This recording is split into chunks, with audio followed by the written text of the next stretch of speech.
Well, welcome to the Artifacts. We were calling this podcast Tangible Truth, but we found out there is already another podcast by that name. And so now we're going to call it the Artifacts. And the reason we call it that is because we talk about things biblical archaeology. And the first episode that we did, we talked to Gary Habermas, and he walked us through the evidence for the Shroud of Turin.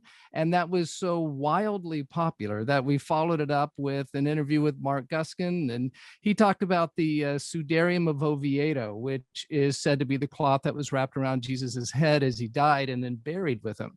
And we didn't intend the podcast to be just about the shroud and the things related to it, but there was so much interest generated in it that when the opportunity came about to talk about the Shroud of Turin with this next guest, we had to jump on it.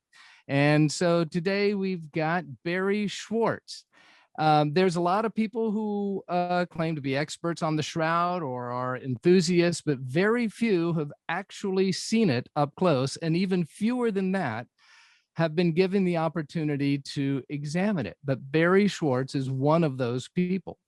He was a member of the 1978 Shroud of Turin Research Project, which is STURP for short, and he was the documentation photographer for the team. He's also the co-author of the book, The Shroud of Turin. Here it is right here, co-authored with historian Ian Wilson. And he's also the webmaster of shroud.com, which is the oldest, most comprehensive, and most importantly, most reputable site for information on the shroud. And he's the founder and president of SERTA, the Shroud of Turin Education and Research Association. So welcome, Barrie. Thanks for joining us. It's my pleasure. Great to be here with you and finally get to sort of see you almost in person. Almost in person. I know it'd be way more fun if we were hanging out with you in Colorado, but we'll make do here. So I guess there's so much to talk about with the shroud. I'll just jump in somewhere and then you can re-guide us if necessary. But for those who've never heard of the STURP team, the Shroud of Turin Research Project had about 33 members, and 26 or so traveled to Turin in the fall of 1978 for the most rigorous scientific examination that had ever been done on it. And the team was made up of scientists from the Air Force Academy, Lockheed, Los Alamos National Labs, Sandia National Labs, Caltech's Jet Propulsion Laboratory, and a number of other institutes. So what's your background and how did you get hooked up with these guys? Well, my background is I was a professional photographer, still, well, technically am, but retired now. Back in the 1970s, I operated a commercial photographic studio in Santa Barbara, California. Now, when I say commercial, we didn't do portraits and we didn't do weddings. My clients were ad agencies, graphic designers, aerospace companies. Some of my clients were GM Delco, Burroughs, Raytheon. So I was working in the scientific field and also in the medical field. I did a lot of work in the medical field. And there was a company in Santa Barbara, I believe they were called Information Sciences, and they were a company that was an imaging company, but they were contractors to Los Alamos National Laboratory. And so they were working on projects at Los Alamos. And I received a call from a gentleman one day, a man named Don Devan, and he enlisted my aid and hired me as a consultant, a photographic consultant, on a project that they were doing for Los Alamos. Basically, they were taking old 35 millimeter motion pictures films of above ground atomic explosions.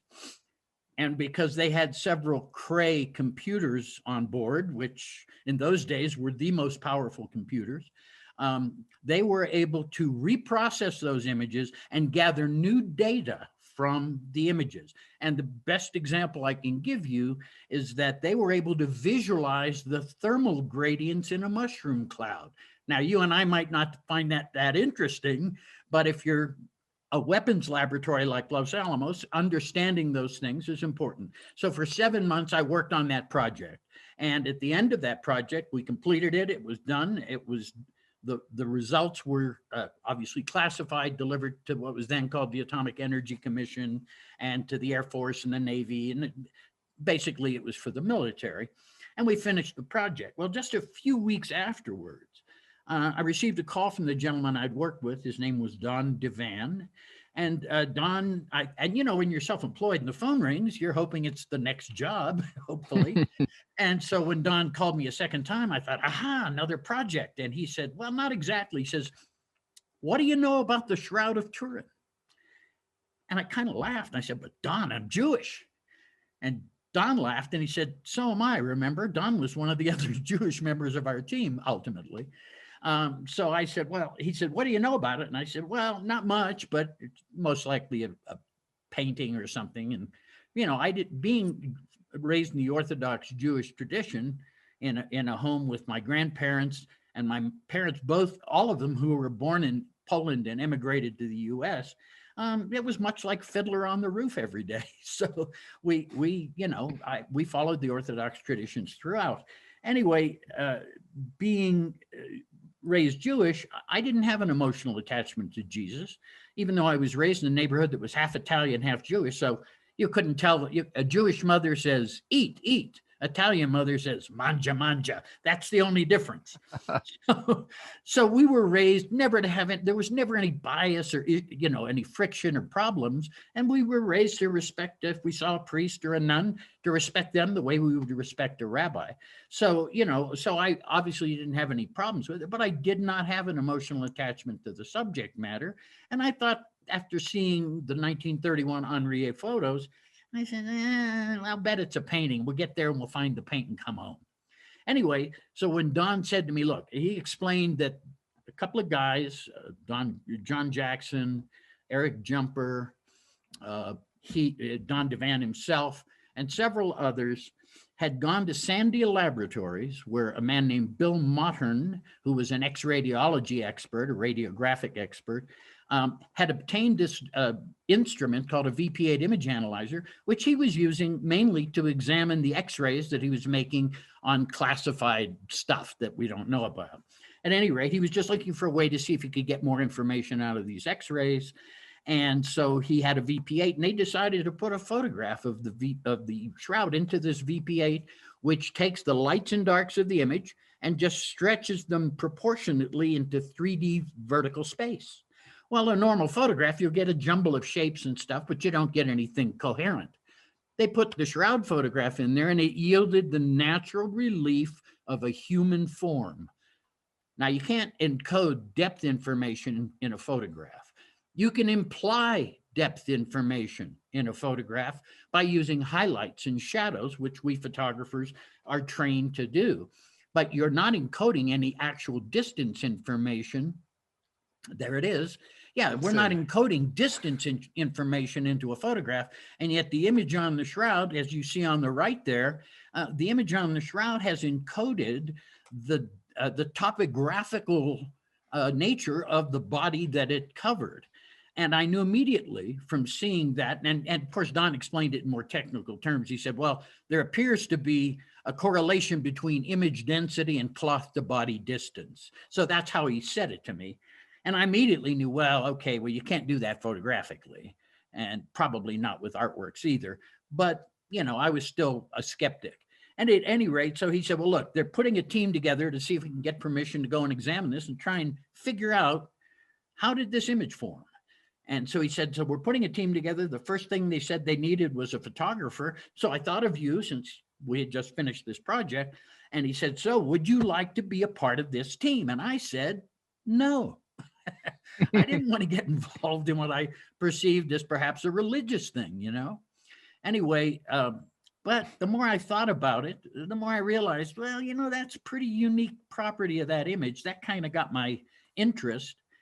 And then I'll be candid, even though we're public here, I was really thinking at that moment in time, free trip to Italy. Had never been to Europe. And I thought, well, maybe I should do this and at least get a chance to see Italy, you know? So obviously my motives for joining that team were rather shallow. On the other hand, it's funny how God works. Because here I am, it's 45 years later. Mm-hmm. And this is all I do now, which I never anticipated. So ultimately I joined the team. However, about 3 months into the project, because we spent 17 months planning before we ever left for Italy. About 2 or 3 months in, 2 new members joined our team from the Jet Propulsion Lab, Don Lynn and Jean Lohr. Don Lynn had been head of imaging on Voyager, Viking, Mariner, and Galileo projects for NASA. So he was my hero on the team. This is a NASA imaging scientist. And he was one of my dearest friends, may he rest in peace, and a great supporter of the website once I started it. And I remember saying, and he was Catholic, by the way. And I remember saying to Don after he joined the team, we were talking one evening at a meeting, and I said, I'm really thinking I should quit this. I don't know that I belong here. And he looked at me and he said, well, apparently you've forgotten that the man in question was a Jew. And I said, no, I knew that. I said, I didn't know a lot about Jesus, but I knew that about him. And he said, so you don't think God wants one of his chosen people on our team? And then I laughed again. I said, no, I never thought that. And he said, listen, let me give you some advice. Shut up, stop complaining, go to Turin, do the best job you can do. God doesn't tell us in advance what the plan is, but one day you'll know. Those words kept me on the team. And in retrospect, looking back at that all those years ago, 45 years ago practically, I believe that was God speaking to me through his voice, because that's what kept me on the team. And but obviously that's where I was supposed to be, because look where I am now. Yeah, so and that's the long answer to how I got involved. well, and obviously you're a highly trained. This isn't like a hobby that started making enough money. You went to the Brooks Institute in Santa Barbara, and that's a very prestigious place to go. So well, and at the time that they invited me onto the team and they started listing all the things needed to be done, I said, if I worked 24 hours a day, I couldn't do all that by myself. They said, well, who do you recommend? And I was already on the faculty at Brooks by then, Brooks Institute, teaching one course. And so I said, well, let me talk to Vern Miller, who was head of the Industrial Scientific Department at Brooks, dear friend. When he started teaching at Brooks, I was in his first class. So we got to be friends right from the get-go. And I said, let me talk to Vern and see if he's interested, because he's got more hands-on experience with some of these techniques that are going to need to be performed on the shroud, like ultraviolet fluorescence photography.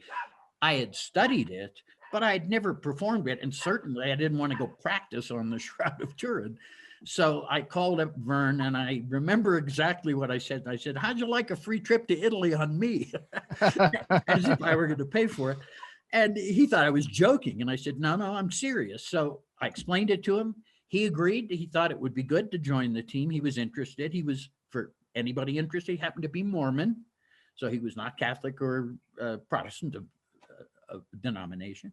And so he joined the team. And as soon as he joined the team, Ernie Brooks, the owner of the school at the time, who just passed away last year, sadly, he joined the team and brought with him the resources of Brooks Institute, which made it a whole lot easier for all these different imaging photographic kinds of processes that we wanted to go through, made it a lot easier because of the support of Brooks Institute. And Vern Miller had a graduate student who was a master at the microscope, a man named Mark Evans. And so Mark Evans was drafted onto the team by Vern. And that's how the team grew. People always say, well, who picked these guys? Well, nobody sat down and made a list of guys that should be on this team, or women for that matter. There were women on the team as well. Basically, it was out of necessity. Somebody needed a photographer, and the guy said, hey, I know Schwartz, let me talk to him. I said, hey, I know Miller, let me talk to him. So as the need arose for a specific discipline, that's what led us to bring people like Ray Rogers of Los Alamos National Laboratories on board, and Bob Dinner, a physicist at Los Alamos, and Bill Modern, the guy who had the VP8 image analyzer at Sandia Labs, and his cohorts, Ron London and Roger Morris, who are all from Sandia Labs. So you can see that the team grew out of the needs of the team to perform non-destructive testing on a piece of cloth. That was the only criteria for membership. People have criticized me for not publishing the religious affiliations of each of the team members. Well, number one, I don't know the religious affiliation of most of them. I knew who the Jewish guys were because we kind of stood out from the crowd in a way, being involved in something, relevant to Jesus. So, and I knew Vern was Mormon because I'd known Vern for years. As far as other guys, I know John Jackson and Eric Jumper were Catholic. There were a number of Protestants. Ken Stevenson was an evangelical. But the ones I don't know about were the guys mostly from Los Alamos and Sandia. Many of them might have been agnostic or atheist. I don't know, but it's not relevant. And I've often had, I've debated a lot of skeptics, and I've had skeptics say, well, yeah, but your work was the rantings of believers. And I'm quoting a particular skeptic who said that. I won't mention Joe Nickel's name.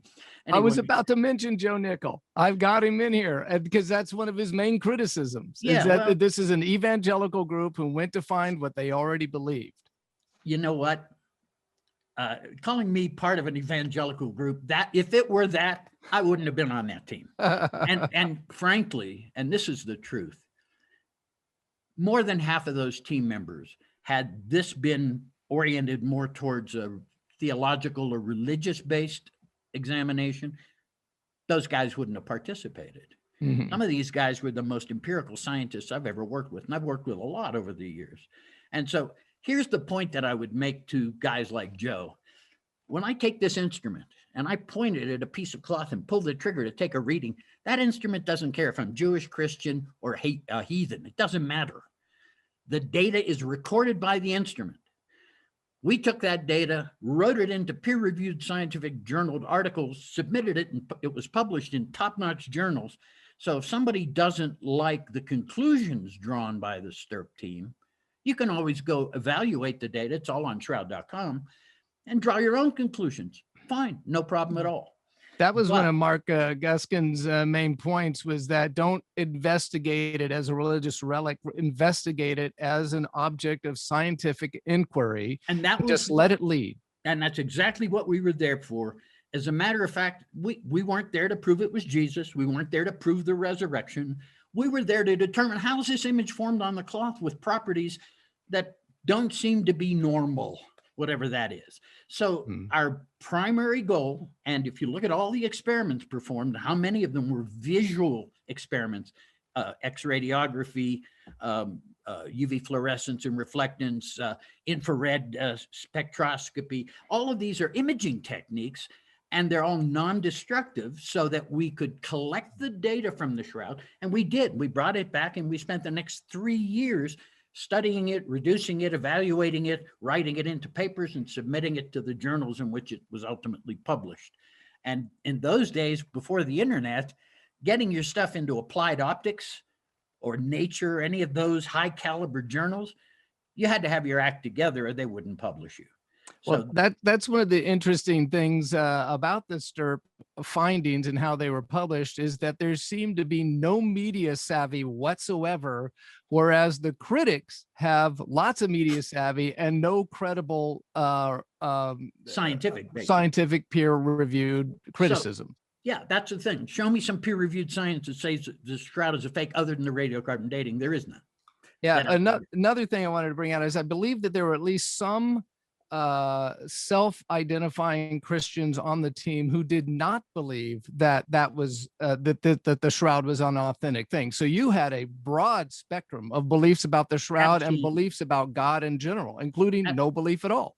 Absolutely. And that was never a criteria for membership, so it didn't matter. What was a criteria for membership was, are you an expert in this specific discipline?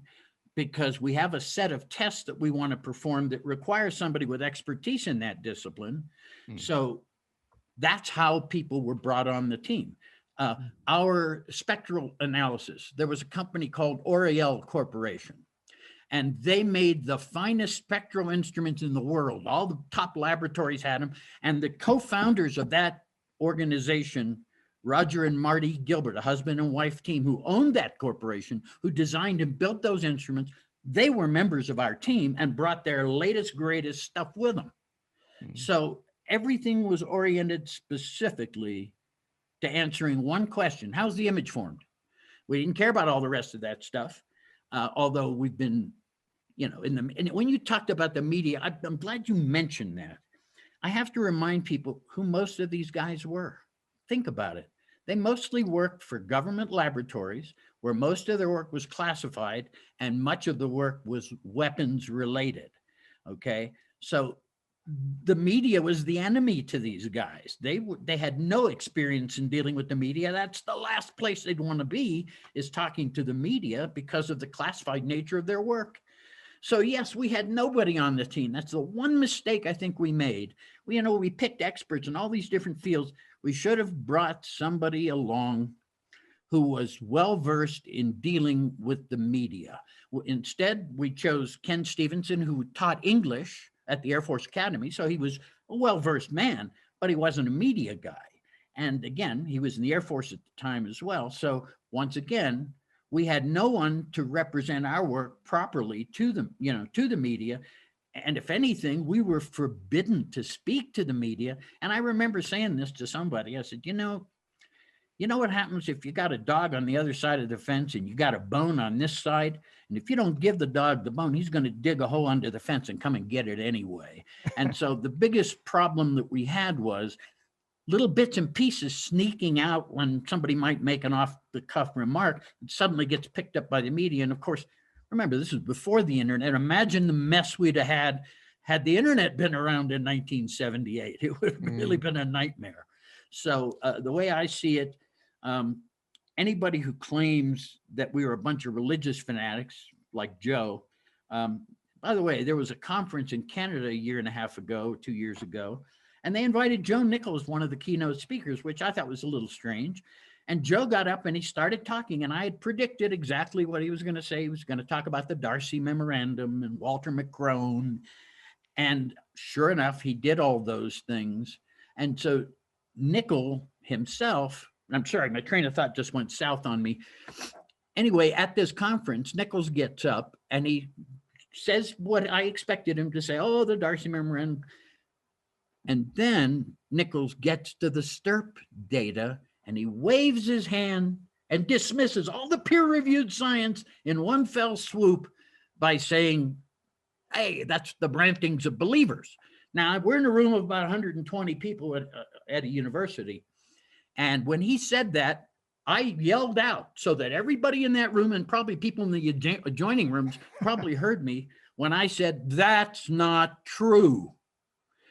Boom, shut him up for a second. And then for the rest of his presentation, every 10 seconds, he was looking over at me. So I may have intimidated him a little bit. But the point is, that's not true.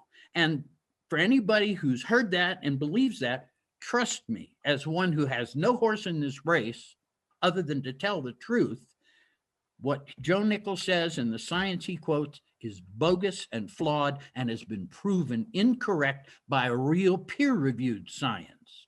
The one thing that he doesn't mention about Walter McCrone, who was a skeptic of the Shroud, was that all of Walter's papers on the Shroud were published in a journal called The Microscope, which Walter McCrone owned and was editor of. That's not peer review. And so I've been accused of refusing to include McCrone stuff on shroud.com, which isn't true. There's been a link to the McCrone website from the first day in January 21st, 96. So there's always been a link to Walter McCrone's information because we don't discriminate.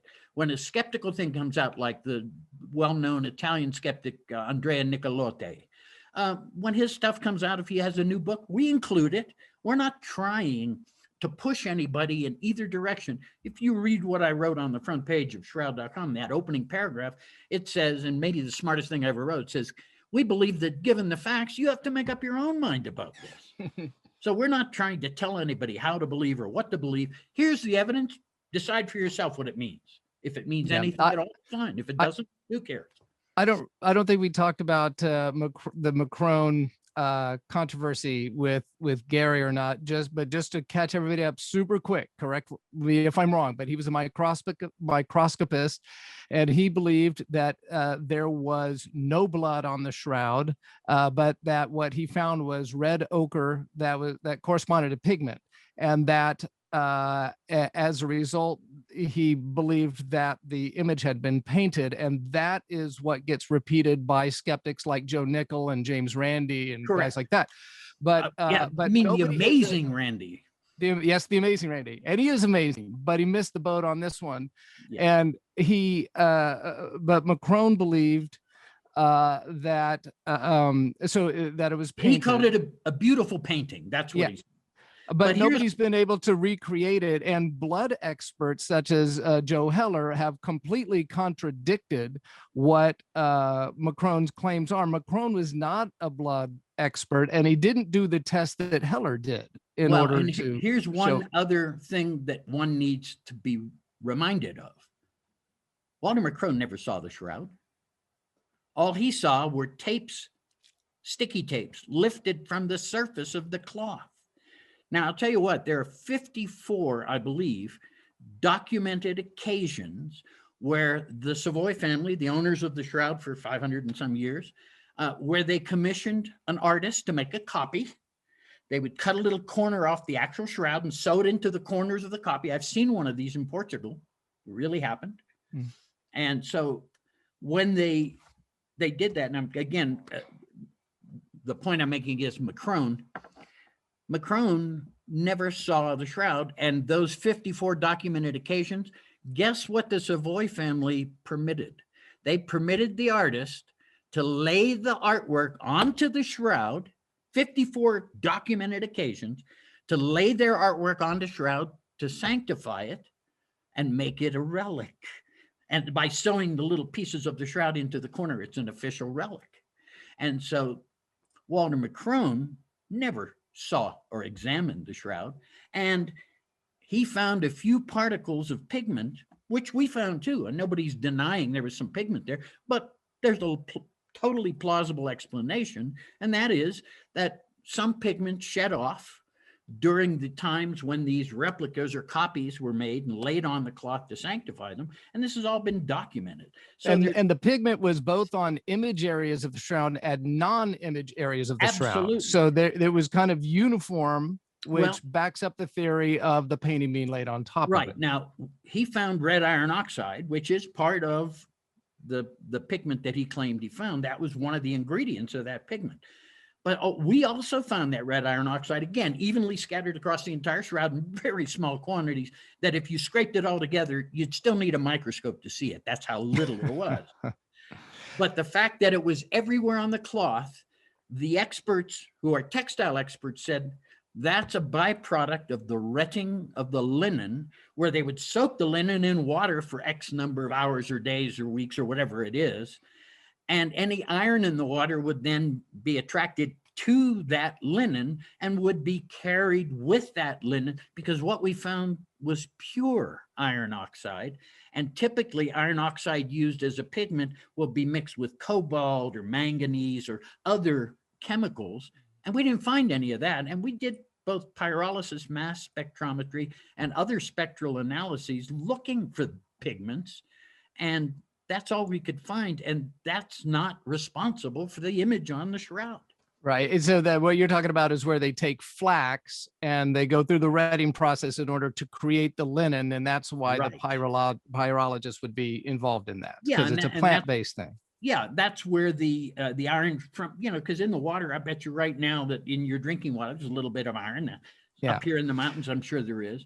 So the other thing that's interesting is with Joe Nickel and the McCrone thing is you have competing authorities on what is on the shroud and the meaning of it. And rather than Joe Nickel taking the tact of saying, like, there's different views on this, and there's not just one view, which might be able to poke some doubt in it. What he does is he chooses the expert he wants to believe and then ridicules the other guys. It's a case of special pleading. And I have another term for that. I call it selective science. And what's interesting about guys like Joe and some of the others is that they get to a point where you quote the science to them and they wave their hands, call it the rantings of believers, and ignore it or disregard it completely because it doesn't suit and fit their theory of the shroud. Well, that's not science. Real science is you don't start with a conclusion. And I was taught this by the experts like Ray Rogers from Los Alamos, who was probably the most preeminent scientist on our team, in my opinion. And, you know, Rogers used to, and so did Al Adler, who was the blood chemist, the other Jewish guy on our team. They both used to say to me all the time, follow the data, follow the data. They must have said it to me 1,000 times. And so exclude all this other stuff, start with the data, collect the data, evaluate the data, analyze the data, draw your conclusions from the data, and now you have a conclusion. But you don't start with the conclusion like Joe and the skeptics like to do. You start with nothing, and you collect data, and you base your conclusions on that data. And that's what our team did. Yeah. We did science. Now, okay, so you're a photographer. You sent me a bunch of pictures. So let's show some pictures, because these are fascinating things. Sure. And you can tell us a story, but just as the setup. This Okay. is a quick overview of what we did in 78. I think I selected 17 images because some of them have cute stories behind them. But this is just an overview of the 2,600 images I made in 1978. Well, let's see. We'll have to do about 1,500 more podcasts to show them all. But I'm up for that, but not a lot today. of them aren't very interesting because there's more documentation of test points on the shroud that are not visually interesting, important scientifically, but not visually interesting. So the STIRP team in 1978 was it was not the first scientific investigation. There was actually a secret commission of experts in 1973 who studied it for one day. Yeah. But the STIRP investigation was and is the most rigorous that has been allowed. It was in depth. Yep. And so what happened was there was an exhibition of the shroud in the fall of 1978. And at the end of the showing, STIRP was given a 120 continuous hours from October 8th to October 13th to do their work. So they gave you 5 days, and it was like a shot clock that was running. It was running the whole time. Why'd they do that? Why didn't they just you know, look, we were so shocked that we got permission. Nobody had ever been given permission, especially an independent group of scientists, and particularly from the US. So it was pretty amazing that we were even given that permission.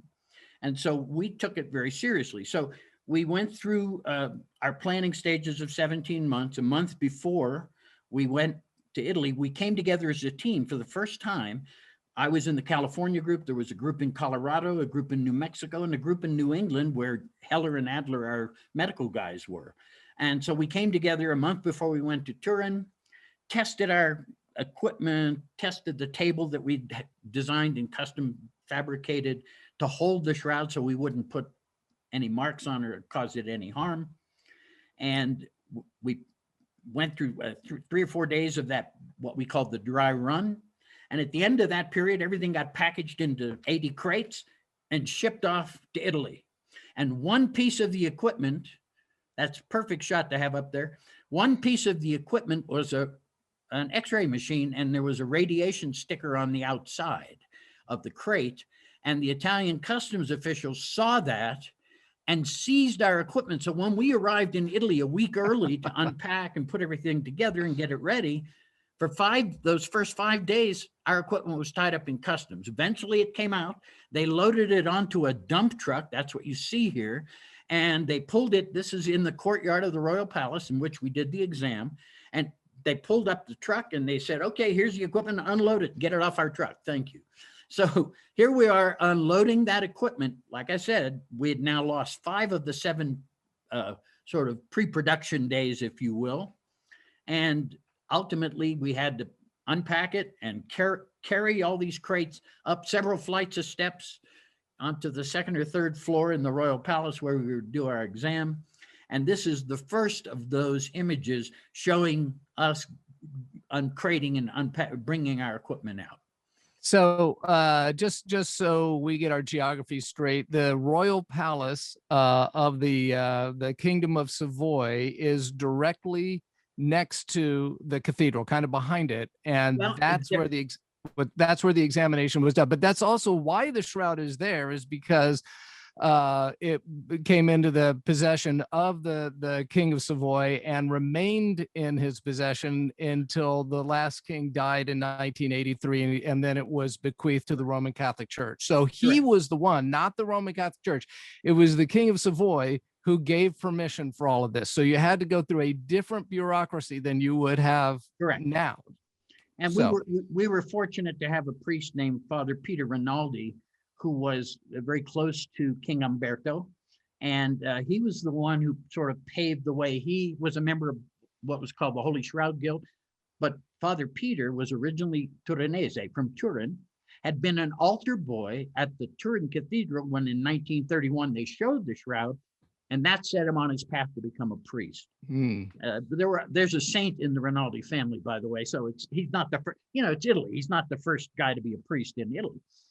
But Father Peter was a friend of King Umberto's, and he was the one, I think, that probably more than anyone else paved the way for our ultimately getting permission to do. Okay, just wanted to explain why you were in the Royal Palace and not somewhere else. So what you have is you have the Royal Palace of St. John the Baptist, and behind that, connected, you walk through doors behind the main altar in the cathedral into the royal chapel that was built specifically to house the shroud.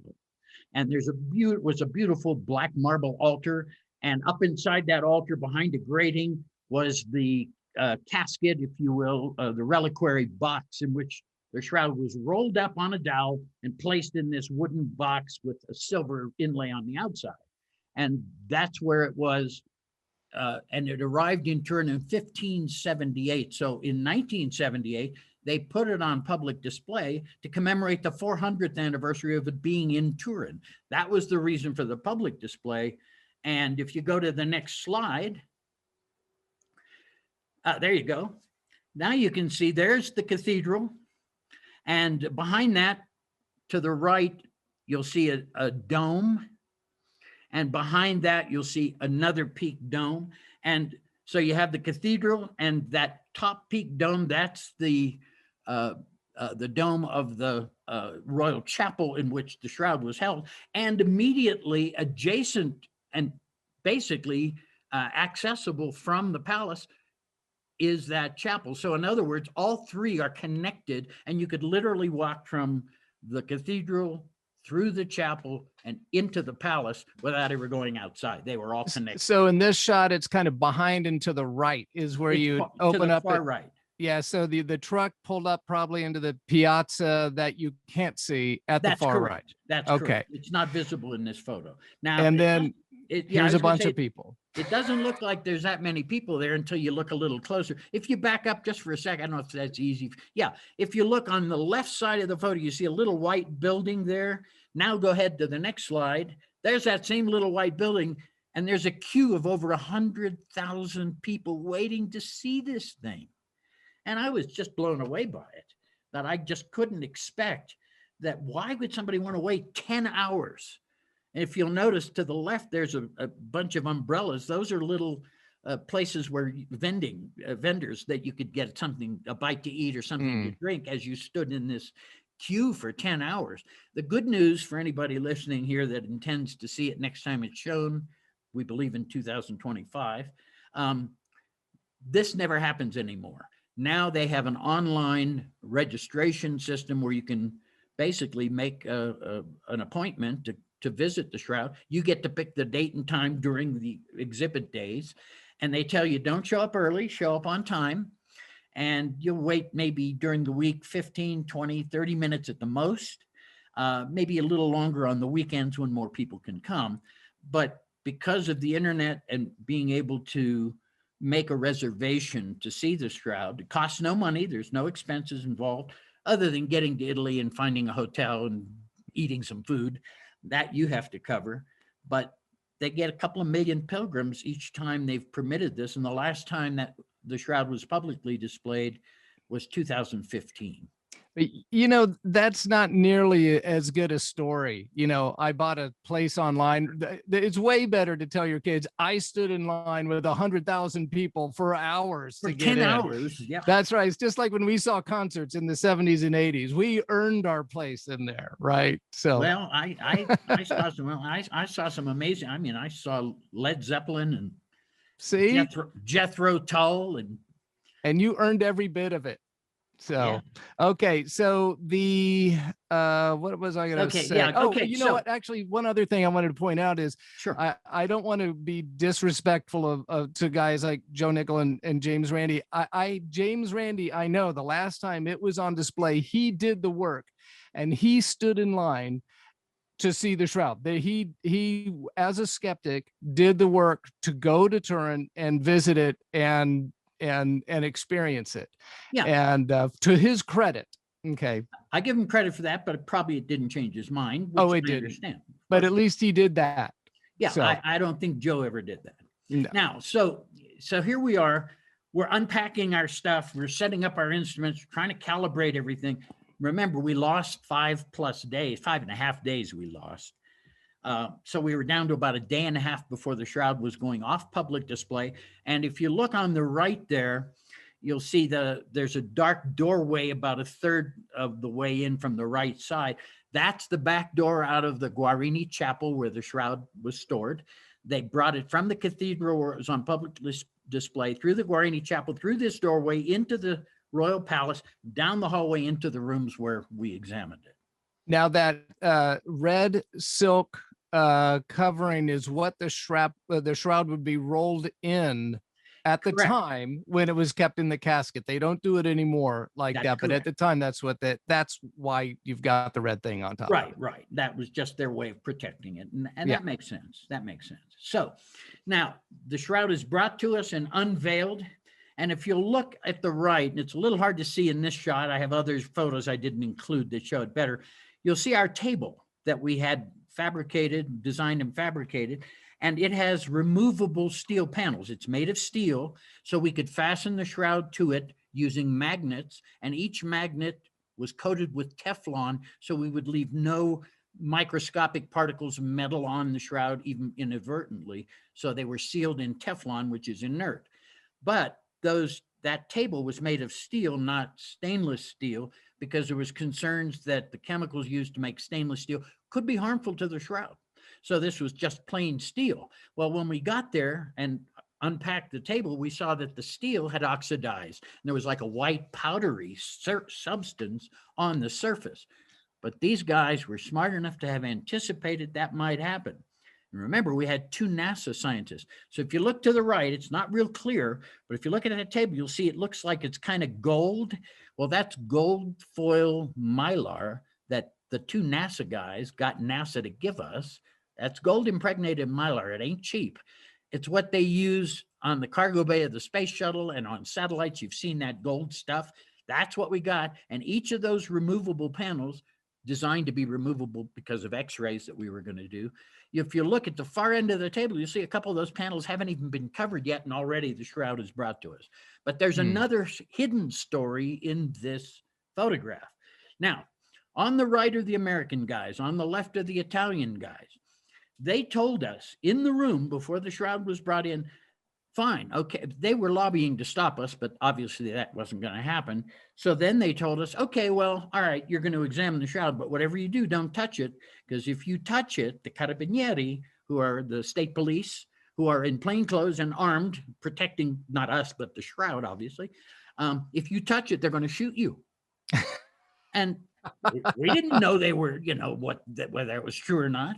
So if you'll notice, look at the guy, the bald-headed gentleman right about the middle there. You see his hand is about to touch the shroud. Notice the Americans on the right have their hands behind their back.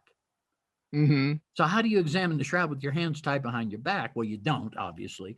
And when this gentleman, Professor Gio, put his hands on the shroud, we were all waiting for the gunshots, no, that didn't happen at all. So either they were being a little mean-spirited because they were not happy that we were there, or they thought it was funny. I can't say which, but, we realized pretty shortly thereafter that we were going to do exactly what we were going to, do. Hold on, I inadvertently hit a button here. Oh, there, it's gone. Okay, so you can go to the next one, but that's the hidden story there. The American guys had their hands behind their back. And by the way, this only lasted for maybe 10 seconds, and then it was over, and obviously we moved on. But, well, what's another interesting thing to point out, especially in light of the issue with contamination, in terms of some of the evidence that gets collected, is that you don't have any masks on or anything like that. I don't mean to be like COVID centric, but without masks, I mean, you can see after, if this thing really is 2,000 years old, if it's only 500 years old, the way people are handling it and leaning on it and breathing on it and all of that, there's all sorts of contaminants on there. No gloves, no hairnet, no mask, no protective clothing. That was because in 1978, DNA was barely known. Yeah, fascinating. But that also means that my DNA is on that cloth, and I happen to be another long-haired Jewish guy. That's serious bragging rights right there. Yeah, me and everybody else who's handled it for the last 2,000 years. It is a select group, but it's probably way bigger than most of us realize. Unfortunately. Now, yeah. this is one where on the right is Professor Ricci. He was the Italian scientist, and the first 12 hours were reserved for the Italian group for them to do their experiments. On the left is Ray Rogers, and peeking between them is John Jackson. Now, what Ricci decided to do back in 1532, when the cloth was damaged in the fire, 1534, the Port Clare sisters repaired the shroud, sewed those triangular patches into it, and sewed a backing cloth onto the back of the shroud to give it more stability because of the fire damage. No one had seen the backside of the shroud in 450 years. And at this moment, Ricci decides that his experiment will be to separate the shroud from the backing cloth in a smaller area and insert between the two cloths, both an endoscopic camera and a vacuum. So what they've done is they've now separated the shroud from the backing cloth in about maybe a 1 foot area. And this is literally the first look at the backside of the Shroud of Turin in 450 years. This is the precise moment when that occurred.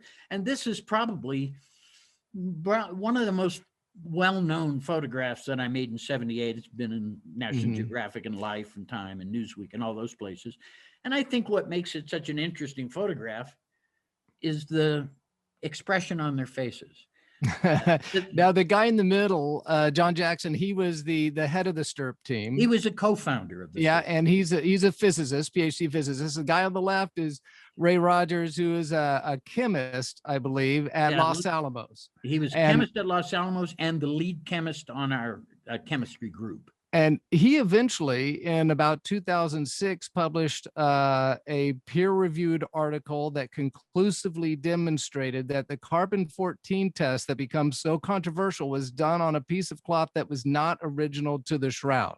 That there was a contaminant that had been either interwoven or something, but he found cotton interwoven, which is forbidden by Jewish law. It's called mixing of the kinds. You're not supposed to do that, especially in a burial shroud of somebody of high stature. You wouldn't do that. So it means there can't be any cotton or wool mixed in with the linen.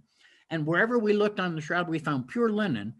But remember, the corner that they radiocarbon dated in 1988 was irrelevant to us in 78. So we didn't pay any attention to that corner. But I have photographs of that corner, but nothing. I would have focused more on that corner had I known that 10 years later they were going to take a sample from there, because in my photographs of that corner, the area they took the radiocarbon dating sample from is a darker color than the rest of the shroud, and it just fades into the natural color of the shroud. So already there's visual evidence. There's something different about that strip, and that's what they took for dating. So Rogers' paper, which was 2005, by the way. Sorry. No, it's okay. He died. Off by a year. Yeah, you were close. Rogers died about 5 or 6 weeks after that paper was published. So it's like God gave him just enough time to finish his work on the shroud, and that was it. But he was the guy that I looked up to the most. He was the most empirical scientist I've ever worked with. So when people say, oh, Ray Rogers made that up, listen, This guy was such a fanatic for the truth that he would never, I mean, he accepted the radiocarbon dating and moved on. And it wasn't until this new data came out from Joe Marino and Sue Benford in 2000 saying that it seems that there was a reweave done. Rogers said, nah, I can prove that wrong in 5 minutes. Well, it took him an hour and a half. And what he found was cotton interwoven with the linen. He obtained an actual reserve portion of that C14 sample. And he found there was cotton interwoven. And then because when whoever did the reweaving in that area, obviously the color was not going to match. So they applied a dye from the madder root plant using a gum arabic base. And he was able to chemically find that in that sample site. And for a guy who was going to prove these two folks, Benford and Marino, wrong, in the end, he wound up proving them right. And that was not an easy thing for Ray, because he had referred to Benford and Marino as the lunatic fringe. He said, how do they know what's there? They're only using their eyes. They're not doing any chemistry. You know, he was a chemist, so that was the gospel to him. And so the fact that but look, Benford and Marino didn't just make this up. They took a photograph of the radiocarbon sample that the Swiss lab had, and they took it to a textile expert in Ohio. And the Ohio expert looked at it and said, boy, look, this has been manipulated. Somebody knew what they were doing. This is really well done. And Benford and Marino went, really? Okay, that wasn't what they were expecting. They went to a second textile expert in Ohio. And the second textile expert said the same thing. They said, you know what? This has been carefully manipulated. Well, Benford and Marino realized that these weren't the foremost textile experts in the world. They were the local ones. So they went to the horse's mouth. They went to Thomas Ferguson Irish Linen in Dublin. And their lead expert, a woman, not only saw that there was reweaving, she was the one who came up with the term French invisible reweaving, which was something pioneered in the French court in the 14th century, about the same time the shroud was in France. What a coincidence. And so that's where this whole weaving business came in, is the real textile experts were able to visually detect it, but they all said the same thing. This was done by somebody with massive experience that only another textile expert could even detect it. And that's why it was called invisible reweaving, actually. It had been perfected because they had tapestries that were imaged on both sides. Normally, when you reweave something, you reweave the front side that people would see, and the back side is messy. But because they had a tapestry imaged both sides, they had to find a method of reweaving that would not leave any traces on either side of the reweaving area. And that's what French invisible reweaving was. So a lot of people don't like this theory. They don't like the idea. They dispute it, but we have peer-reviewed science saying there's something different about that sample site, and it's been published. Now we have, I think, 5 or 6 peer-reviewed journal papers that virtually prove that the carbon dating sample was not valid for determining the date of anywhere else on the cloth. In that strip that they cut, you get one date at one end of the strip and a dramatically different date at the other. In other words, there's a kind of I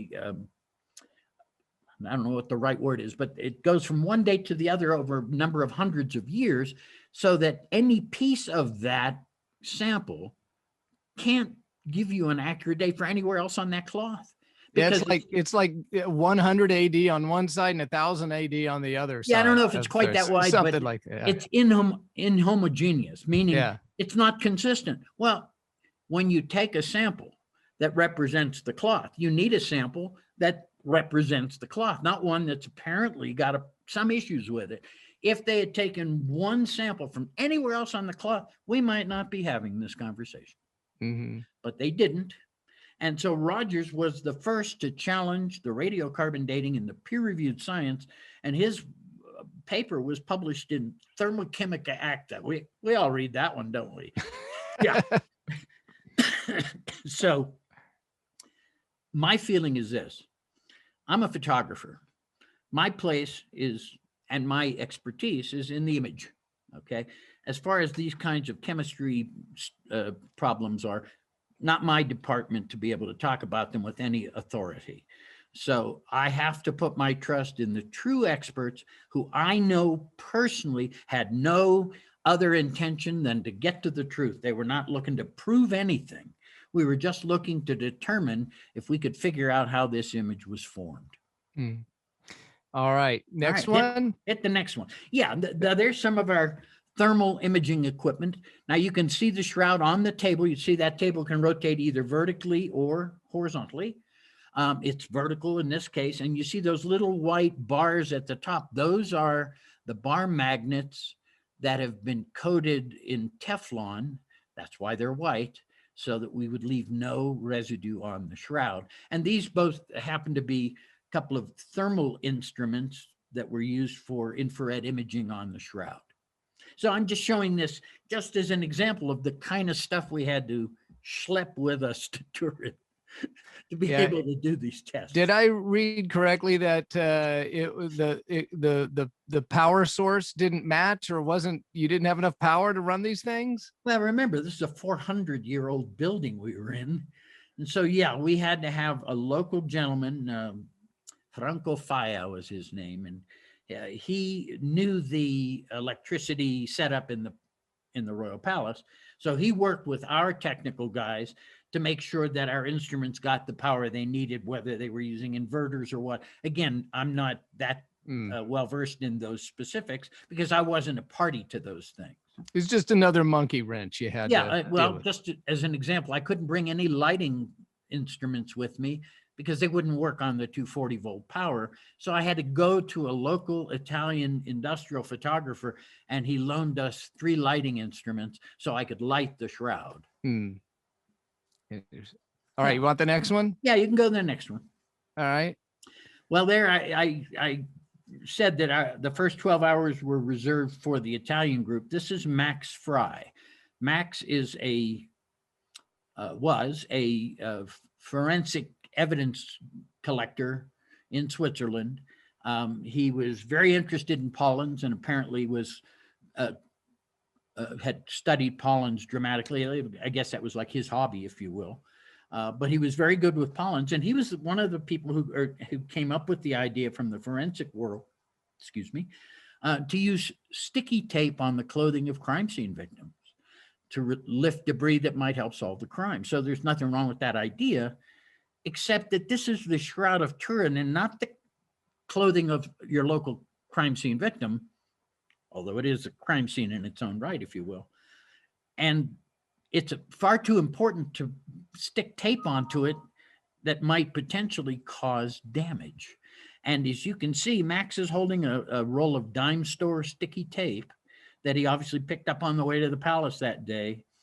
And you can see how much pressure he's putting on. Now, we too had a tape experiment that Ray Rogers developed. He went to the real 3M company and had them make a special tape that would leave no gummy residue on the surface of the cloth when peeled off, that had specific optical properties of the mylar base to allow for polarized light microscopy right from the tapes. And he had then designed a torque applicator so he could control the amount of pressure he used when he applied the tape. Max Fry used his thumb. And so we too had planned for a tape experiment, but Max did this, and I think go to the next one.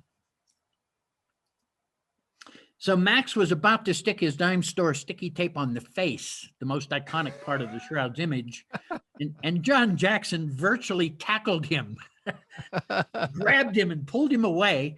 And if it looks like they're ready to hit each other, Fry on the left, Jackson on the right, and the man in the middle, Professor Ganella, who was the scientific advisor to King Umberto, is acting as the referee. Well, that's exactly what's happening. Hang on a sec here. Kitty, you got to go down. Okay. One of my cats wants to be in the podcast. Anyway, so what they're debating here is whether or not anybody's going to stick any tape on the face.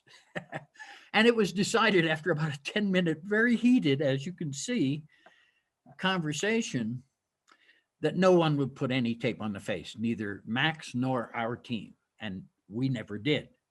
Sadly, we found out in 1988 when they were sampling for the radiocarbon dating, Professor Rigi, who was there again, was given some time alone with the shroud, and he did stick some tape on the face.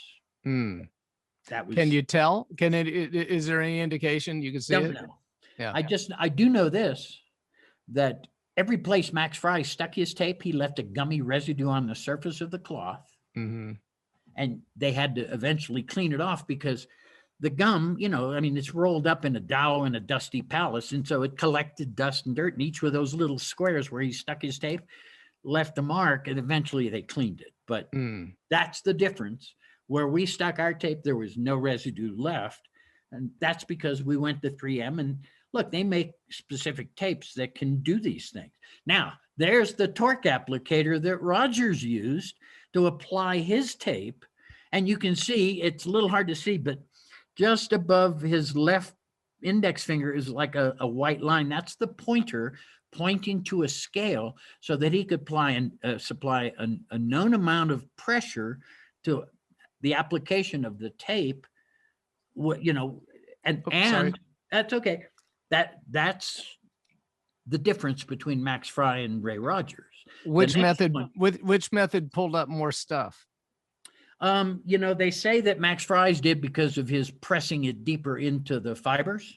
Mm-hmm. But we were looking for surface materials. We weren't trying to get to a point where we were going to damage the cloth to try and pull stuff from it. Mm-hmm. And so I don't have any guilt feelings that we didn't collect quite as much as Max did, but I think we were much more protective of the shroud than he was.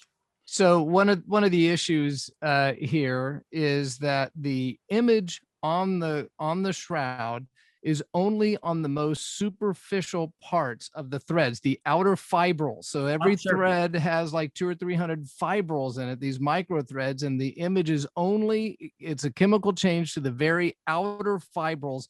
And so if he had put the tape on there and pulled it off, he could have removed some of those fibrils that contain the image. Yeah, it didn't happen though. Right. Didn't happen. And Max may have done so. We don't know because nobody did it before and after of each spot that he took the tape from. That'd be the only way you could make that. But that would be one of the dangers you're talking about. So look, our goal, remember, everything we did had to be non-destructive. So we went out of our way to make sure we caused no harm. And so if that meant that we couldn't do every test we wanted or the way we wanted it, that's fine. We understood that we were adapting to the limitations that were placed on us and those that we placed on ourselves of not causing any damage. Mm-hmm. So you can hit that next one. And so now the other thing is, and here's the other difference, Rogers realized that when he peels his tapes off, if he stuck them down onto glass, anything embedded in the gum of the tape was going to get pressed deeper into the gum and be that much more difficult to remove for chemical analysis perhaps later. So he had special well slides made. And what you're seeing here is a well slide. And if you'll notice, the tapes are being attached to that well slide and they're only touching along the extreme edges on either side of the tape. And the center portion, there's a few millimeters of space between the sticky surface and the glass below it. So this is, again, part of our planning to make sure that we did everything right, because these had to be conceived of, designed, and fabricated before we ever went to Italy. That shows the level of planning that our team, that's why we spent 17 months. This was too important to do anything slipshod or halfway. We had to do it all right. Fascinating. Next one? Yeah, go for it. All right. So I mentioned earlier about the X-ray machine. Well, there's the little devil in the flesh. That's Ron London and on the left and Bill Modern on the right, setting up. Now, this is a low power X-ray. Now, when we go to a dentist and he puts that little film in your cheek and he takes the picture, right? It takes about 1 second to expose the film. This is an ultra low power X-ray because X-rays could be harmful to that old cloth. So they needed to use something with very low power that would not cause any damage. And so the average exposure for each of the 43 sets of X-rays they made was 20 minutes. Wow. And because we were in this old building with a parquet wooden floor with trucks and buses going by and vibrating the building, we could not, let me just say something here. We could, we couldn't be in the room when he was doing this, because if we walked around, we would cause vibrations that would blur the X-ray. Not only that, they had to do all the X-rays in the middle of the night when the traffic had subsided in Turin, because there were buses and trucks going right by next to the palace. But in the middle of the night, it was quieter, and we all had to leave the room. And he couldn't move his feet for each 20-minute exposure. He had to stand in place. So, but this is the little devil that cost us all that problem. Now you can go to the next one. And here you see we're actually looking at one of the actual X-rays of the shroud. Now, how is that possible? Well, look, we took the X-ray film with us. Remember, we're talking about the analog days before digital. And so we had all this X-ray film, and they exposed all 43 of these X-rays. Now, what do? Do we bring it back to the United States and risk coming through an airport with X-ray machines again? Or do we process the X-rays on site? Well, they elected to process the X-rays on site, but that also allowed them to look at one and then go back and maybe make an adjustment for the next set they were going to shoot. So it was very helpful. Now, to process X-rays, you need two things. You need a water source, and you need a room that could be made totally dark. Okay? Well, the only water source in that part of the palace was the only operating bathroom. It's way down at the end of a hallway. So they had to turn that into a dark room, because you could make that room dark and you could then have a water source to process.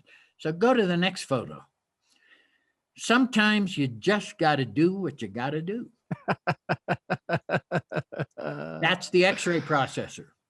That's hilarious. The overflow is, well, look, I mean, this isn't the laboratory setting we would have preferred, but this is what we had to contend with. And so, I don't have any guilt feelings, because they managed to do 43 X-rays under those very trying and difficult circumstances. And I think they did a superb job of doing it. Yeah. And think how long they had to hold it before they could go to the restroom again. Well, it's funny. I tell the story in my lectures of, remember when you were loading the kids into the car to go on a long trip somewhere? And what's the last thing you did before you let them in the car? It was like, okay, everybody got to go to the bathroom, go right now. So every time they were going to process film, they would come into the room with the shroud and say, okay, anybody need to go to the bathroom? You got to go now. It's going to be a dark room for an hour and a half. Anyway, that's some of the, more humorous perhaps, but realistically, some of the limitations that we had to work with to do what we did. Now there's Mark Evans.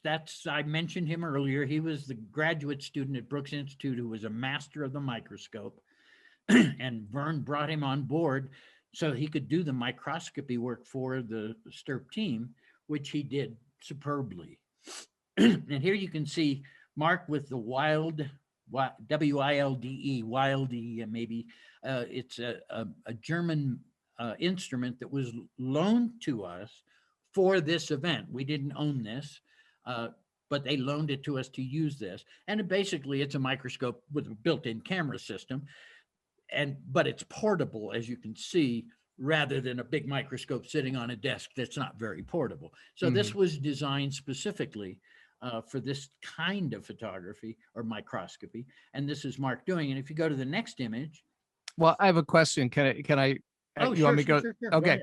Go So these photographs that you took are the definitive photographs, the official photographs that we still see today, the best photographs of the shroud. But prior to your work, the best photographs had been done in 1931 by the man you've mentioned already, Henri.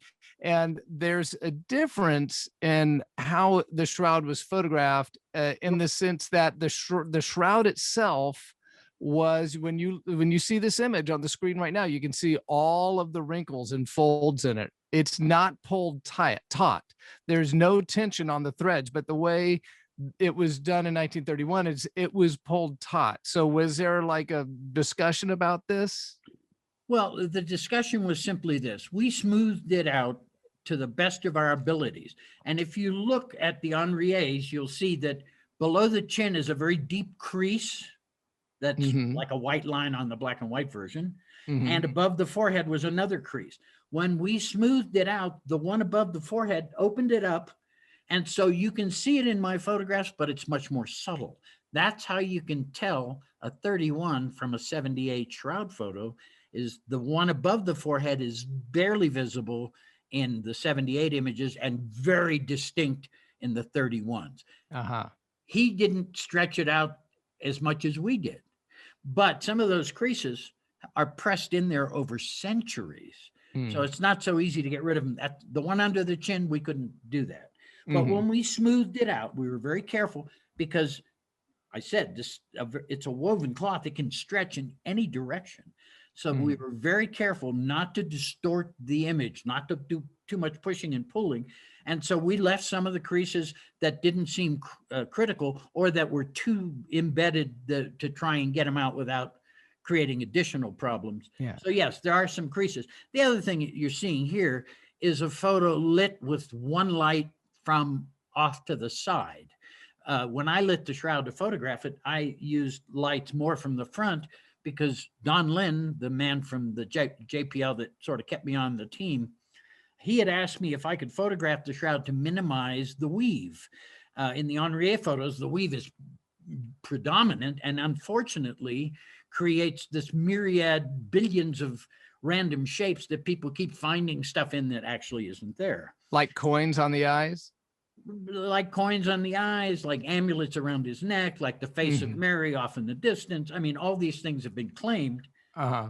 But I always say, don't you see the main image here? Isn't that what we're here for? Yeah. You know, all this other extraneous. I think I see. That's one of the things Rogers used to say to me. I think I see is not a scientific statement. He made that real clear. He said it so many times that now I'm repeating it over and over again because I'm the guy that's the high profile photographer of the Shroud on the internet. So I get all these emails. Oh, look what I found. Nobody's ever found this before on the Shroud of Turin. It's been studied for well over 100 years in depth with science. You think there's something on the Shroud that somebody hadn't already seen? Pretty unlikely. And yet I get these all the time. It's a regular thing. So anyway, this is one of the blood stains that photomicrographs that Mark Evans did.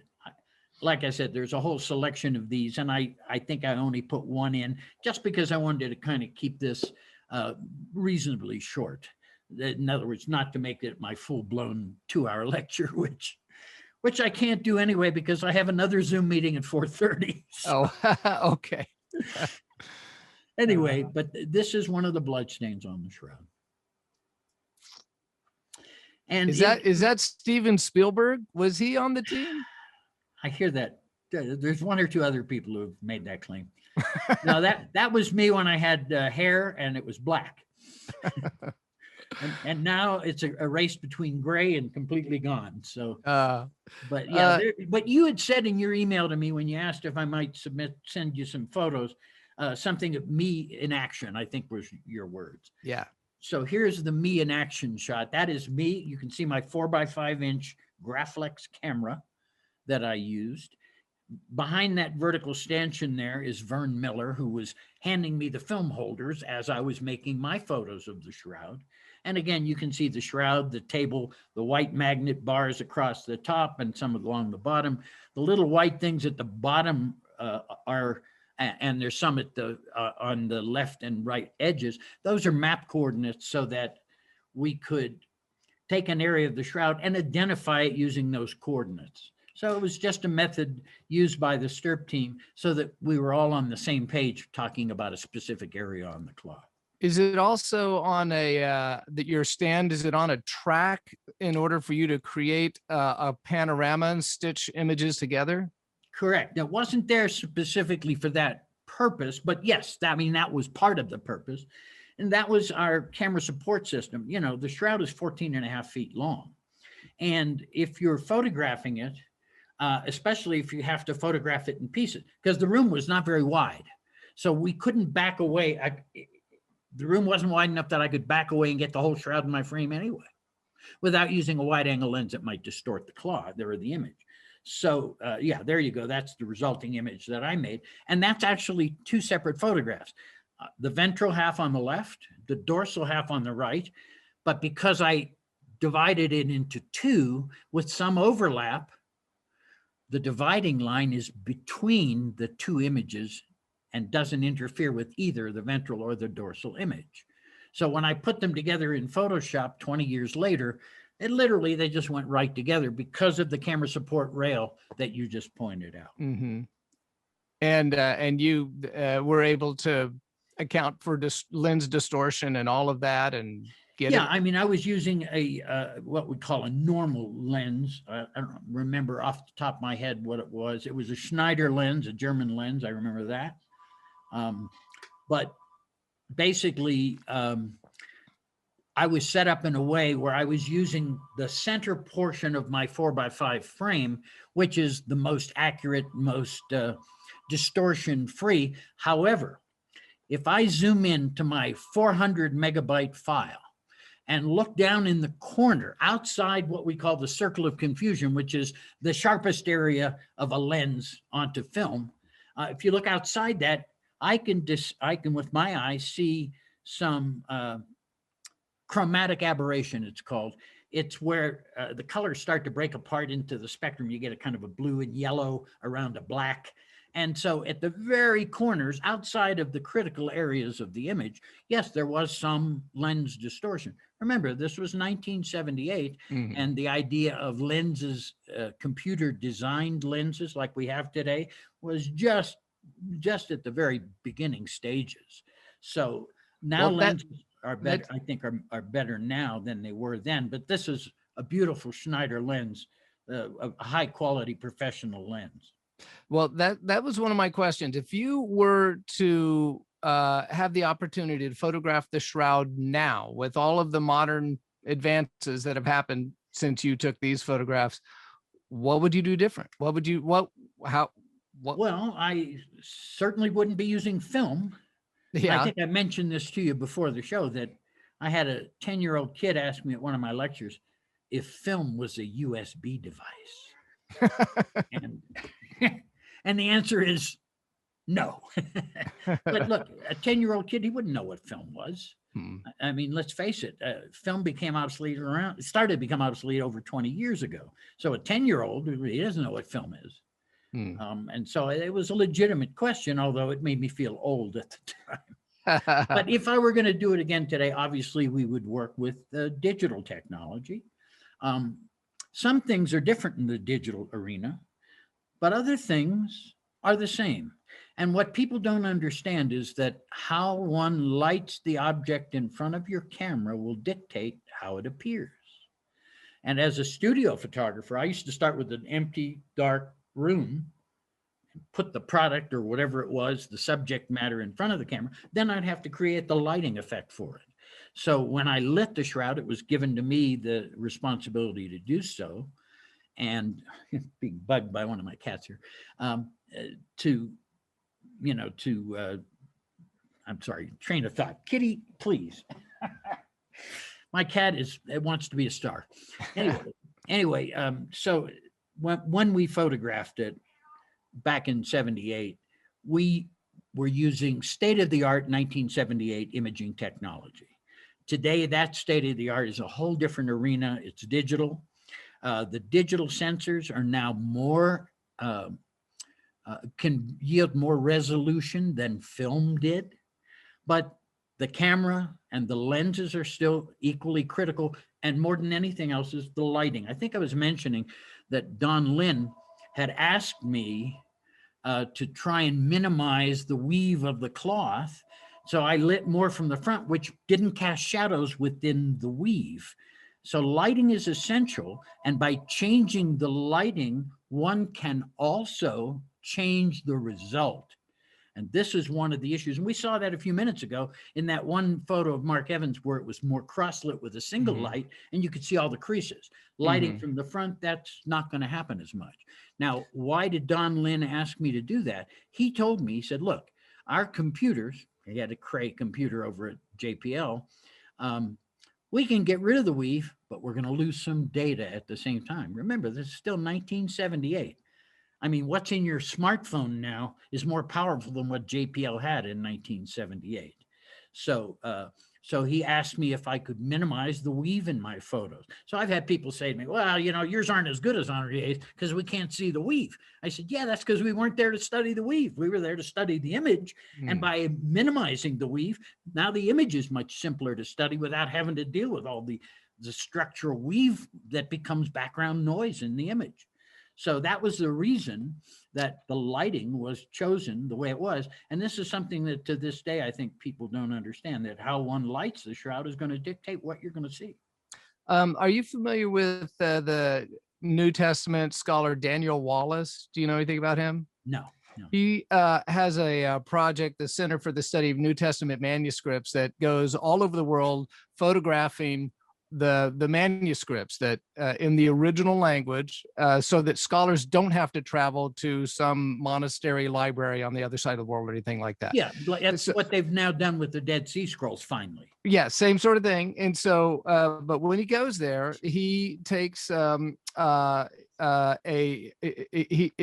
multispectral photography, and there are like 24 different exposures or different shots he takes in order to get one page digitized. And there's so many different ways in which he lights it. He does it so that he can recover things not visible to the naked eye, right? Content that had been erased and reused on the page, or any number of things, content that's obscured by burns or things like. He can recover a lot of that. Yeah. So I was wondering if you think any of that technique and this multispectral technology would be helpful with the shroud. Well, we did that to a limited extent in 78 with our ultraviolet fluorescence and reflectance photography, with our infrared imaging. So they each select a certain part of the spectrum to analyze. But now we have these multispectral imaging technologies that didn't even exist in 1978.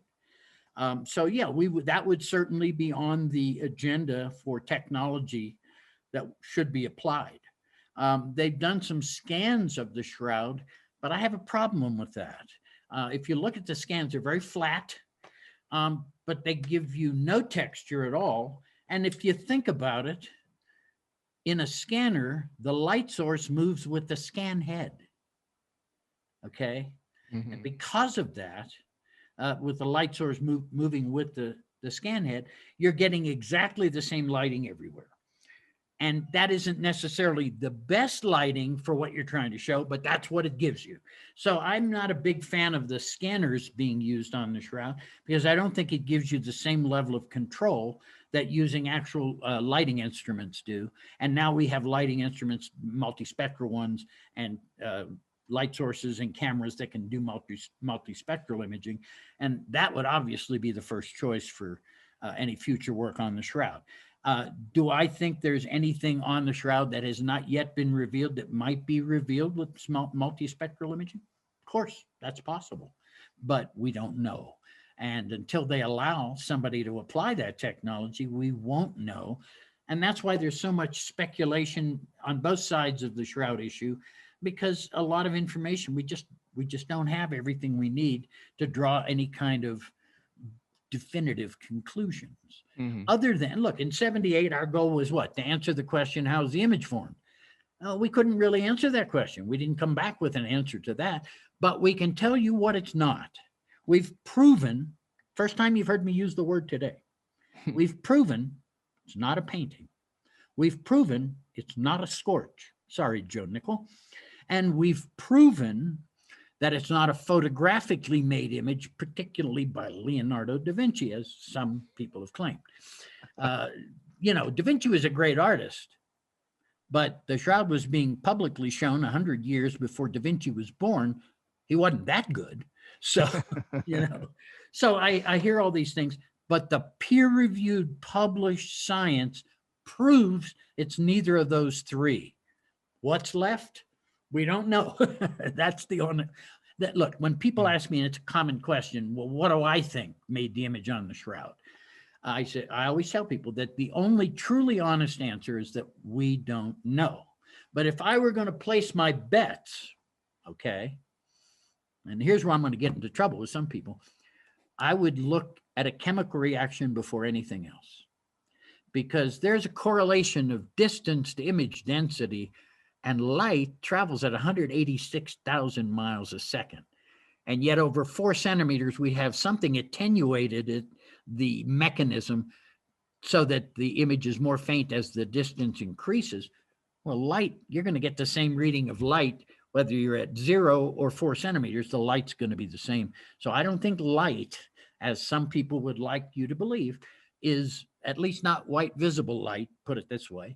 I don't think that's how the image was made. It's not made with light because there's no directionality in the Shroud's image. Look, if I show you Nicholas Allen, who's made a photographic image like the Shroud, if you look at it, you'll see his light. You can tell, you don't need to be an expert to see his light source was above, because it's kind of washed out on the top of his head, the top of his hands. There's shadows under his hands in the result that Nicholas Allen, who's a skeptic, made of it.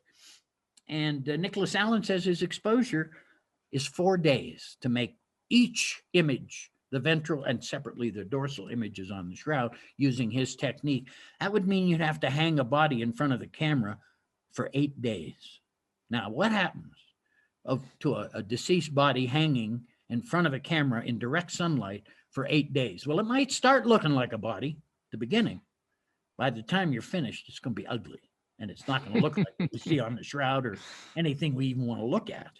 Mm-hmm. So his theory is interesting, but his theory is wrong, because you need a light-sensitive chemical to create a light-sensitive image. And he said it was silver. Well, silver, being the light-sensitive chemical that was known, silver nitrate was known back in medieval times. So we looked for silver, and we didn't find any silver. And Nicholas Allen says, well, that's because he used his own urine to fix the image, make it permanent, and the urine removed all the silver, which just shows how poorly Nicholas Allen understands the photographic process. The fixer is used to remove the unused silver not necessary to create the image. What remains on the cloth is the image, and it would be totally made of silver. And based on his theory, where he soaked the whole cloth in a silver salt solution, it would have penetrated into the cloth. We'd have found silver everywhere, and more so where the image is. And we found no silver at all, 0. Even with pyrolysis mass spectrometry, which can detect 1 part per billion. There's no silver. So there's no light-sensitive emulsion has ever been there. And that's not an image made by light. So John Jackson, the STIRP team founder, has this book. It's kind of a compendium of all the scientific data. It's written like a report, not a story.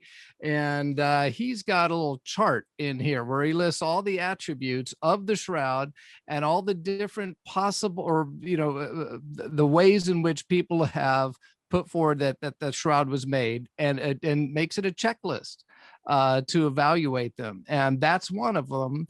And there's only one theory that covers all the data, which is one that he came up with. But you can see, if you're interested in reading through all the naturalistic and man-made theories and how it fits with the data, it's a great resource for that. Yeah, except that I totally disagree with his conclusion. And that's an entirely different topic. But yes. All I'm going to say is this: every one of those checklists only points to John Jackson's work and ignores. Notice in that book, Ray Rogers' name is never mentioned. Interesting. That's all I'm going to say. But he does go through. He does make back up all the image attributes, and then works his way through all the popular theories out there. Right. So and what a coincidence that only John's theory is the one that meets all the requirements. And this is why we have a podcast. It's so fascinating talking about it, because there's so many things in play. Listen, people are not machines. People are not instruments. People have their own inherent biases. Here's something I point out when I speak to the Muslim community who believes the shroud proves Jesus survived the resurrection or the crucifixion. And they always ask me a question, do I believe he was dead or alive? I said, well, look, I'm not a forensic pathologist or a medical doctor. I'm a photographer. But the forensic pathologists and medical examiners that were on, one of them was on our team, Bob Buckland, was the guy they based the TV show Quincy on, okay? I mean, he was a top-notch medical examiner. These guys say he was dead. They're qualified. I'm not. So I have to accept their beliefs. But this shows one of the limitations of even the scientific method. And that is, once you've collected and collated and put all the data together in front of you, now you must draw a conclusion. That means now you have to interpret the data.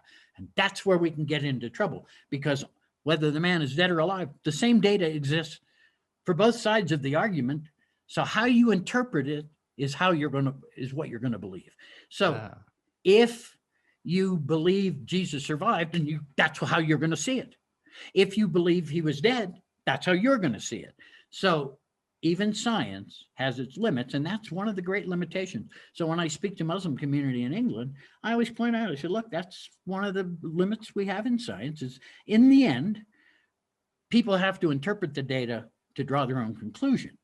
If you don't like the conclusions drawn by a particular paper or article or researcher, you can go to, if their work is published in a real peer-reviewed journal, you can go there and look at the data and then draw your own conclusions from it. That's how science works. That's the scientific method. So, so that brings up the question: do you believe it's Jesus on the shroud? Absolutely. And now I'm going to share a story about my little Jewish mother real quick. Okay. So back for my 40-year high school reunion of 15 years ago, I'm from Pittsburgh, and I was going to be there for the reunion. And some of my friends in Pittsburgh said, look, while you're here, why don't you give a talk on the shroud? And I said, okay, arrange something. So they went to the Archdiocese of Pittsburgh. They gave us a venue. They put me on the bulletin. They put me on the radio. And so I went and we did a talk, and we had this beautiful venue to do it in Oakland, in Pittsburgh there. And my mother and my grandparents and my uncles and my cousins and my brother, the whole family showed up, and we had a big crowd. Ken Stevenson, who was on our team, happened to be in Pittsburgh. He came and also got to speak at the event. And so we were finished, and everybody had a great time. It was a wonderful, positive evening. And we're driving home, and my mother, my little Jewish mother, born in Poland, immigrated to America, age 7, high school ed, that's it, is absolutely silent. And listen, when a Jewish mother is silent, be afraid, So I finally had to turn to her and say, okay, what do you think? Now, remember who she is. She's not studied the shroud or anything and raised an Orthodox. And she said, well, of course it's authentic. Now, it took me 17 years after we examined the shroud before I was convinced, and I had access to all the science. My mother hears one lecture, albeit from her firstborn child, me, but she hears one lecture, and then she comes up with this statement. She said, well, of course it's authentic. And I said, what makes you say that? I was shocked. She said, Barrie, the way that a mother has that tone of voice, that condescending tone of voice, Barrie. Of course it's authentic. They wouldn't have kept it for 2,000 years. If it had belonged to anyone else, it wouldn't have mattered. I was knocked over by that. Now, it took me a day or two in thinking about it before I realized what a profound observation that was. Because think about this. They couldn't come running out of the tomb going, look what we found. Or the iconoclast would have destroyed it, and probably they'd have been the next one on a cross. They had to keep it hidden because it violates 2 Jewish laws. It's got blood on it. It's supposed to be buried with the body. That's why the Sudarium was there. It had his blood on it. Jewish law says must be buried with the body. Jews believe the body needs to be as intact as possible for the resurrection. Christians believe they can be resurrected even from the ashes. That's why Jews don't cremate. Historically, they don't. And so my mother's observation was right, that somebody would have put themselves at great risk to come out and say, look what we have. So they had to keep it a secret. So my mother's observation, as kind of simple as it was, is really profound, because why would you put yourself at risk to keep something that violates a couple of Jewish laws? What, for your own personal edification? Why would you keep it unless it belonged to somebody so important to you that it was worth the risk? And that's what I believe why the shroud was rescued and how it was rescued, and why for about 250 years we don't see any trace of it. There's nothing to tell us where it was. There are theories, but there's nothing absolute until about 285 AD. There's a fresco in the, I think it's the Domitia catacombs in Rome, the first depiction of Jesus looking like the man of the shroud. That's 250 years after the events of the crucifixion. I'm glad you saved your mom's story till the end, because if you had opened with that, there'd be no reason for the whole rest of the show. That was really great. Look, you know, and she actually got to see me make that presentation in one of the TV shows that I did. And so she was happy, you know, Jewish mom. You know, I wasn't a doctor or a lawyer, but, you know, being a photographer, I guess that's okay. Yeah, well, Habermas called you an old hippie, so. Maybe it's because of that, huh? He's just jealous. Well, I just can't grow as much as I can. Well, we can't go anywhere but down after your mom's story. So we should probably end there. You've given way more of your time than we asked for and been very gracious. So we should wrap it up, but I'll give you one last chance. If there's anything else you think we should know. Okay, then let me get philosophic at the very end of this. Okay, you go. So people talk about the shroud and its importance to faith. And I've always said, and I say this publicly, that the answer to faith is never going to be on a piece of cloth, but in the eyes and hearts of those who look upon it. Even Jesus said that the kingdom of God is within us. So I always tell people, yeah, you can look at the shroud and all that, but the real answer to it is within yourself. You have to reach that conclusion. That isn't a group thing, that's an individual thing. And I think each person has to find it for itself. Well, that's an excellent way to end. Your mom would be proud. So yeah, I hope so. Well, thanks so much for sharing all of your knowledge and your images. And anytime you want to come back and show the other 2,550 photographs, you got it. So well, you can send me a link once you get this online, and I'll post it on our website. All right. Well, thank you so much, Barrie. All right. Well, tell Matt I said bye, because I think he's listening but not participating. He is listening. He's told me to mention that if you go to shroud.com, there actually is a place where if you are interested in owning a shroud replica in any number of formats, you can do that. There's all sorts of great resources there, but that's one of them. And Tactical Faith has actually bought one, and we will be holding some events all around the Alabama area and up in Tennessee. And hopefully we'll be able to get Barrie to come down and talk in person at least a couple of these. And it'll make a nice background for your podcast. That's, you don't like my background? Well, you know, look what's behind leveler blinds, you know. Yeah. All right. Well, thank you, Barrie. We appreciate it. My pleasure, my friend. You stay well, Doug. Will do. God bless you and yours. Thank you, Matt. I hope you can hear me. And appreciate you guys inviting me on. And I can't wait to hear your response once you get to see that life-size replica up close. I'm super excited about it. So I'm going to wear it like a cape around the house, I think. So, all right. All right. Thank you. Take care. All right. Thank you. All righty. Bye-bye.